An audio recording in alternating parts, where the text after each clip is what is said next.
di kuburan. Di sini ada fatwa yang disebutkan dalam fatwa Islam kok. Saya bacakan Bapak. Ja'a fil mawsu'ah al-fiqhiyah, disebutkan dalam buku ensiklopedi fikih. Disebutkan dalam buku ensiklopedi fikih. Wa ikhtalafa al-fuqaha'u aidan fil kitabati 'alal qabri. Ulama berbeda pendapat mengenai hukum menulis di kuburan. Menurut Malikiyah, Syafi'iyah dan Hambali, ila karahatil kitab 'alal qabri mutlaqan. Hukumnya makruh, makruh menulis apapun di kuburan. Dan mau diperhatikan, bahasa ulama kalau nyebut makruh, itu bukan berarti membolehkan.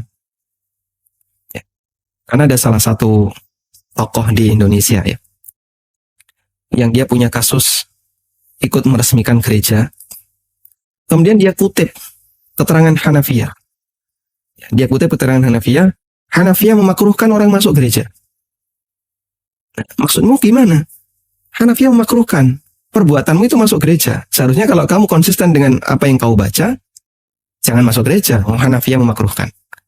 Tapi maksud dia, ini loh Hanafiyah masih memakruhkan, nggak sampai haram. Maksud dia kan kayak gitu ya. Dan dia salah baca kan. Menurut Hanafiyah, makruh untuk masuk kanasiyah. Yang betul dibaca kanisa, tapi dia baca kanasiyah. Dan perlu kita ingat, ulama kalau sudah menyebut makruh, itu bukan hal yang membolehkan. Mereka melarang, cuman tidak sampai pada tingkatan haram. Dan ada banyak faktor, bisa jadi karena kehati-hatian, agar mereka tidak bermain dengan ungkapan halal haram, karena itu bahaya. Sehingga mereka lebih memilih kalimat, saya nggak suka, saya benci itu. Andaikan mereka melihat kejadian yang kita lakukan, di mana kita melanggar yang makruh itu, pasti mereka akan marah. Karena mereka nggak suka itu. Ulama akan memarahi orang yang melakukan pelanggaran yang itu pada tahapan hukum makruh. Berdasarkan hadis Jabir bin Abdullah radhiyallahu anhu, beliau mengatakan, "Naha Rasulullah sallallahu alaihi wasallam ayu jassasa al-qabru." Nabi sallallahu alaihi wasallam melarang kuburan itu ditajsis. Ditajsis itu diaci, dilepo, disemen tadi. Tadi Bapak penanya bilang apa? Kapur. Tajsis itu dikapur. Nah, jika ditajsis saja dilarang, tajsis tadi ya, dia dikapur, itu ini gundukan kuburan. Jadi ada gundukan kuburan, gundukan normal, dilapisi kapur. Di masa silam nggak ada semen. Maka yang mereka gunakan tanah liat, terus dikapur. Itu dilarang oleh Nabi SAW. Apalagi kalau dikasih kijing. Dikasih kijing ini lebih dilarang lagi. Baik, karena jelas kijing itu lebih parah dibandingkan kapur. Wa ayyuk ada alaihi. Dan beliau melarang untuk duduk di atas kuburan. Wa ayyubna alaihi. Dan beliau juga melarang membangun sesuatu di atas kuburan. Maksudnya dikasih cungkup. Cungkup itu seperti gubuk di atas kuburan. Jadi dikasih cungkup. Rumah gitu ya. Sehingga kuburannya di dalam rumah. Dikasih cungkup. Wa ayyuktaba alaih. Dan menulis di kuburan. Ini hukumnya makruh. Baik. Wa dzhabal Hanafiyah, sementara menurut Hanafiyah. Dan seorang ulama yang bernama As-Subki, dan beliau adalah ulama Syafi'iyah, ila annahu la ba'sa bil kitabah in ihtija ilaiha. Hukumnya tidak masalah untuk menuliskan sesuatu di kuburan jika dibutuhkan.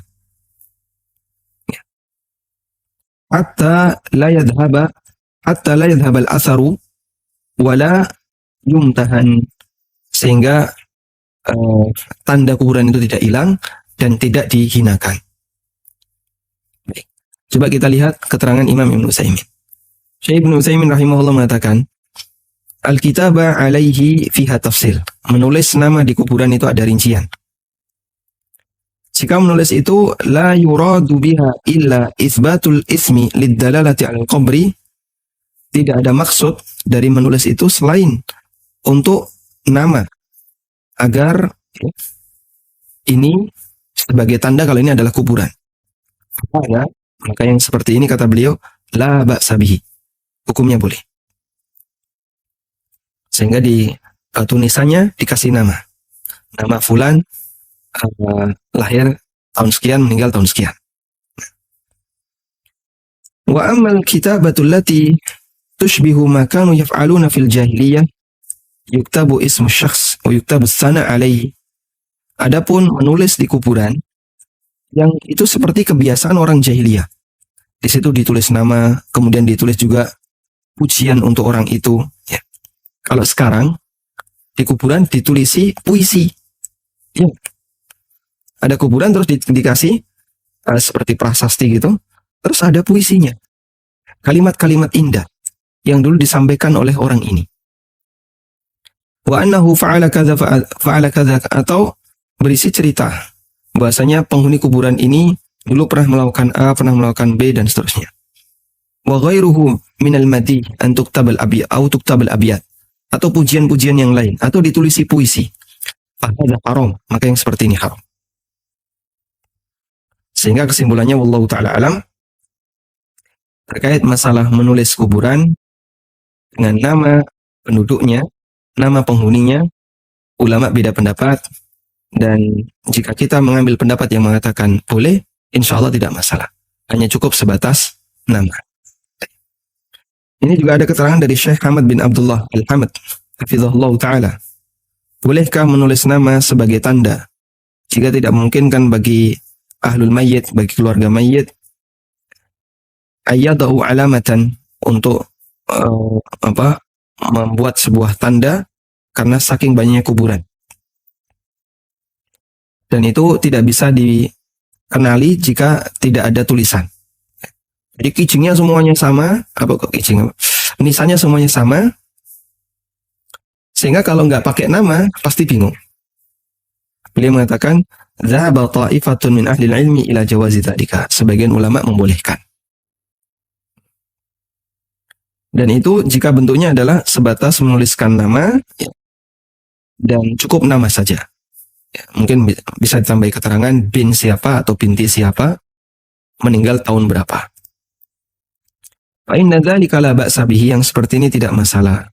Dengan syarat alla yatamakkana min wadi alamatin ghairaha, dengan syarat keluarga mayit tidak bisa ngasih tanda selain nama. Wa dzalika lil hajati ila ma'rifati qabril mayyit, dan itu pertimbangannya adalah karena butuh untuk mengetahui kuburan mayit. Saya ingin tahu kuburan A, saya ingin tahu kuburan B. Hukumnya diperbolehkan. Wallahu ta'ala alam.